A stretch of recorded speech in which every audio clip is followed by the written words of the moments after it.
Hayan, mas mapadali na ang pagsusi sa mga mini ng mga dokumento sa mga pasahero sa Mactan-Cebu International Airport gamit ang bag-ong ekipo. Kung unsa kini atong sayaran sa live report ni Luan Merondina. May.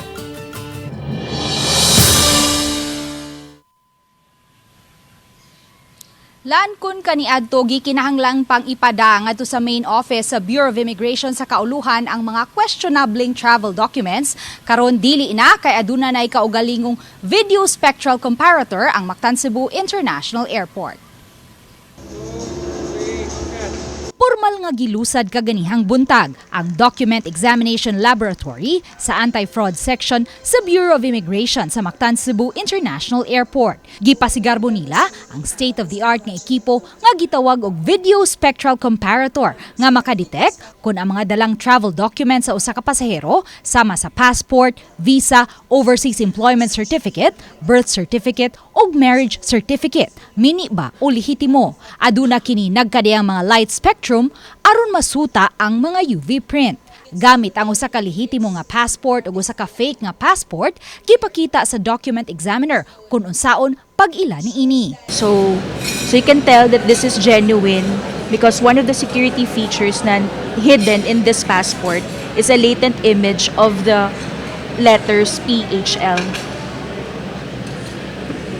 So whereas dito sa is counterfeit passport, you can see agad na it's like inkjet lang yung ginamit to print yung cover page. Ang usa ka video spectral comparator nagkantidad og 3.3 million pesos. Apan mato ni Bureau of Immigration Commissioner Norman Tansingco, donasyon kini gikan sa nasod sa Australia. Una nang nahatagan sa donasyon ang International Airport sa Davao. With the advancement of technology,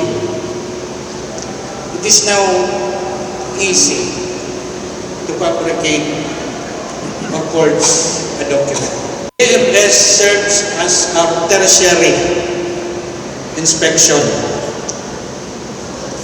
in international airports. With the new equipment na nakuha po natin at na-install po natin dito at yung ating bagong forensic documents laboratory, immediately po in less than an hour magagawa na po yung inspection na yon at makakagawa na ng sound decision yung ating immigration officers based on science, based on the findings na lumabas po yung mga resulta dun sa machinery. Matod ni Attorney Brandon Inad, Terminal Head sa Bureau of Immigration sa Mactan-Cebu International Airport, nga moagi sa tulo ka proseso ang pag-verify sa mga dokumento sa mga pasahero sa mga international flights. Sa counter sa Bureau of Immigration, iscan ang mga dokumento sa mga pasahero ug kung may kadudahan kini, ipasa nila kini ngadto sa Immigration Protection and Order Enforcement Section ug dayon ngadto sa Anti-Fraud Section. Kaniadto nga wala pay Anti-Fraud Section Laboratory ang Mactan-Cebu International Airport, mulanat og duha ngadto sa tulo ka semana una mabalik ang questionabling dokumento. Dinhi sa Sugbo, sagad niini gidudahang mga biktima sa human trafficking. IACAT will hold them temporarily since it's an interagency together with the SWD, together with the Department of Justice. So we would try to find a shelter for those passengers while waiting for the result. Every security features per passport is different, so we have to check if it's same with the original. Hinuon kay menos ra ang mga direct flights sa Sugbo ngadto sa mga dagkong nasod sama sa Amerika, Australia ug China, mo average lang og tagtulo ngadto sa 5 ka mga questionabling dokumento matagbuan ang iduso nila sa kauluhan aron ma-verify.